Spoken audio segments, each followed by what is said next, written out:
Apalagi kalau bukan Mama Gufron. Jadi teman-teman pernah dengar kan? Ada bapak-bapak gitu kan ya, lebih tepatnya kakek-kakek metal slug, lalu terus kemudian ngomong sembarangan, lalu terus ngomong sesuatu yang kayak nggak bisa dimengerti, tingkah lakunya aneh banget, tapi ternyata jadi hiburan kita semua.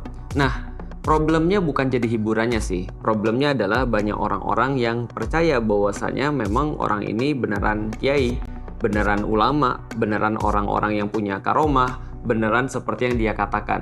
Misal, dia pernah bilang dia penjaga gawang neraka. Dia pernah bilang dia ngubungin malaikat. Dia pernah bilang dia ketemu dengan nabi ataupun segala macamnya. Perkara-perkara absurd yang jadi bahan ketawaan kita. Tapi problemnya adalah nggak semua orang itu sebenarnya kritis dan bisa mikir. Dan nggak semua orang merasa bahwa ini memang kayak sarkas. Jadi banyak orang juga yang percaya. Jadi kita coba bahas kenapa sih ini bisa terjadi. Dan aku akan coba bahas dari 3 sisi. Yang pertama adalah dari segi individu. Yang kedua adalah dari segi masyarakat atau dari segi community. Dan yang ketiga adalah dalam level yang lebih tinggi, level negara. Yang pertama teman-teman sekalian, level individu. Kenapa sih fenomena-fenomena kayak gini itu bisa terjadi? Jawabannya sederhana. Karena individu-individu yang ada di situ itu kehilangan daya berpikir kritis. Atau bahkan tidak sampai dalam memiliki daya berpikir kritis sama sekali. Apa sih itu daya berpikir kritis? Daya berpikir untuk mempertanyakan sesuatu, untuk senantiasa kita merasa